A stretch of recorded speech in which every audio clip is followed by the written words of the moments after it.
Understanding the real meaning of 666 from the Book of Revelations will bring a deeper understanding of our present human condition and a deeper meaning to our own reality as living beings in this world and in these bodies.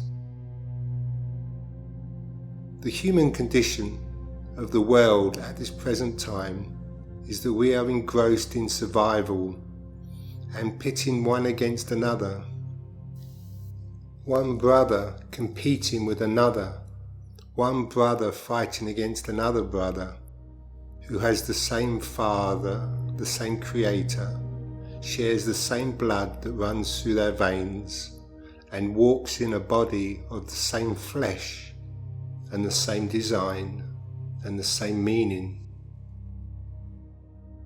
And we have tribes fighting against other tribes who are but relatives and neighbours of the same land.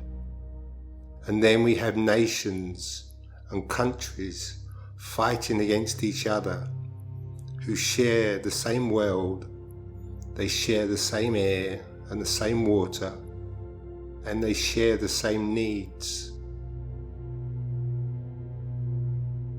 We have simply become insane and are not aware of it.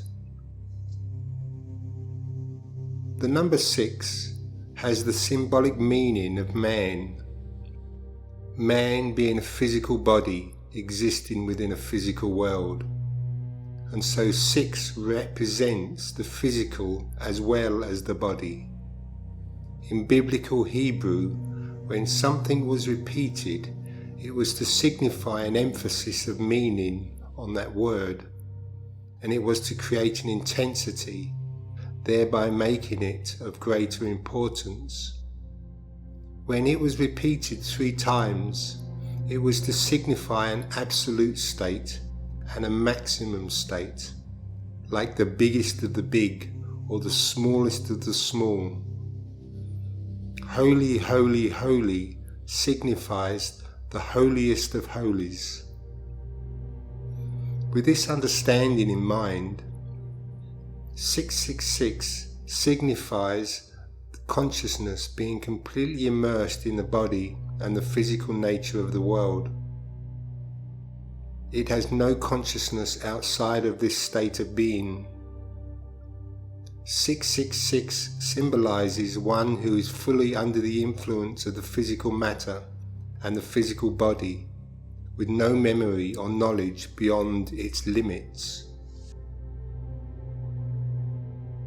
This is literally the state of consciousness of man in these present times.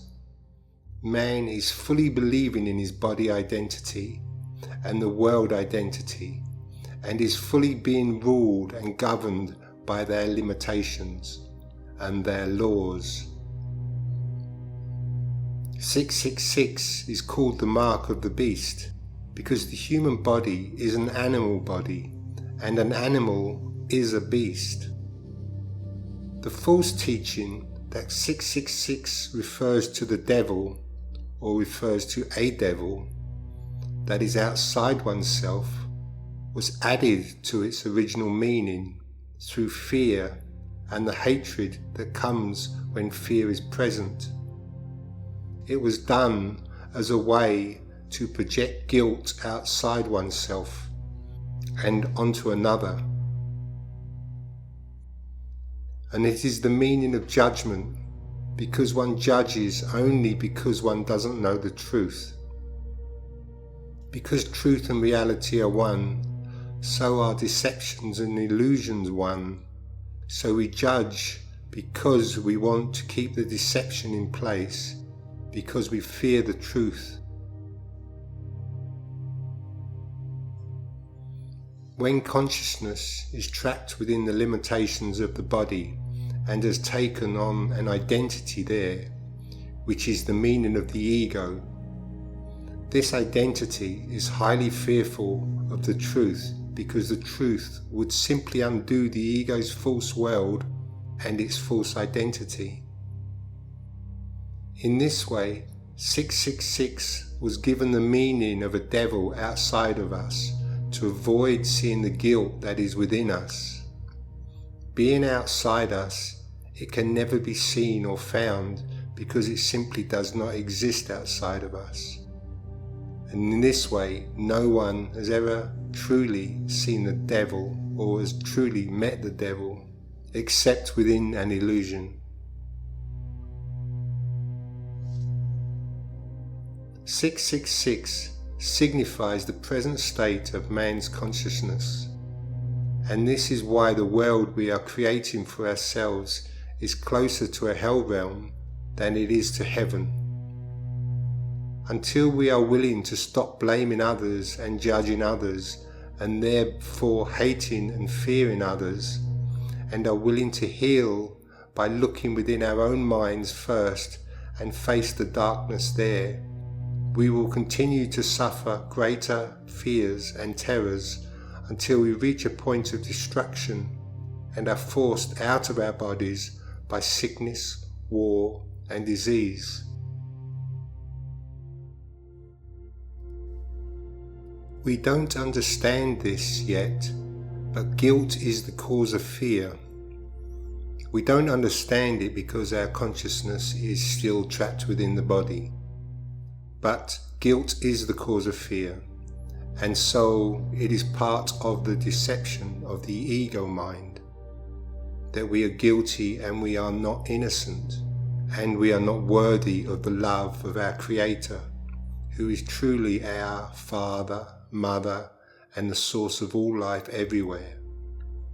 And so we are constantly trying to survive in a world as these bodies, because our fear is preventing the love of our Creator, our Father, our Mother, our God, from reaching us.